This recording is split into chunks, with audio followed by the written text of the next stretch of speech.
बीरबल की खिचड़ी।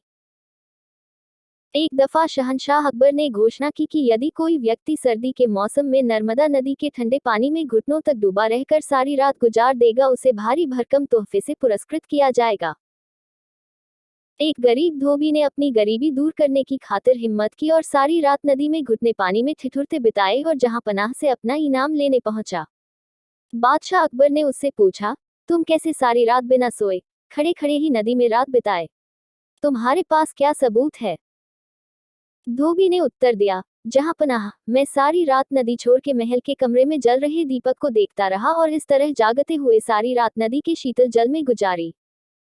बादशाह ने क्रोधित होकर कहा, तो इसका मतलब यह हुआ कि तुम महल के दिए की गर्मी लेकर सारी रात पानी में खड़े रहे और इनाम चाहते हो? सिपाहियों, इसे जेल में बंद कर दो। बीरबल भी दरबार में था। उसे यह देख बुरा लगा कि बादशाह नाहक ही उस गरीब पर जुल्म कर रहे हैं। बीरबल दूसरे दिन दरबार में हाजिर नहीं हुआ, जबकि उस दिन दरबार की एक आवश्यक बैठक थी।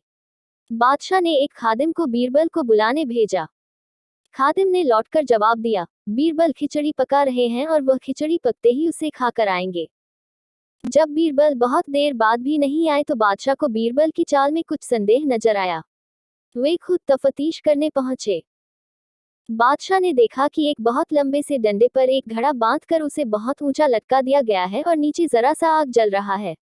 पास में बीरबल आराम से खटिए पर लेटे हुए हैं। बादशाह ने तमक कर पूछा, यह क्या तमाशा है? क्या ऐसी भी खिचड़ी पकती है? बीरबल ने कहा, माफ करे जहां पनाह, जरूर पकेगी।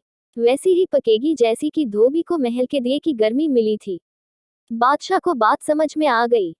उन्होंने बीरबल को गले लगाया और धोबी को रिहा करने और उसे इनाम देने का हुक्म दिया।